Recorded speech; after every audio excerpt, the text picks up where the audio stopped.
जो शख्स शिर्क और जुल्म में मुब्तला है, उसका अपना अमल ही उसे जहन्नुम में ले जाने के लिए काफी है। आपके दरवाजा बंद करने से कोई फर्क नहीं पड़ेगा, लेकिन दरवाजा खुला रखने से फर्क पड़ सकता है।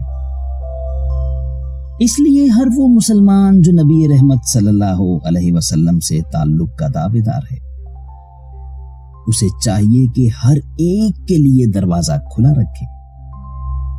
कौन जानता है कि कब कौन चला आए और इस दरवाजे से जन्नत चला जाए। जन्नत में जाना तो उसने अल्लाह ताला की रहमत से ही है, लेकिन आपको दरवाजा खुला रखने का अजर बहरहाल मिल जाएगा।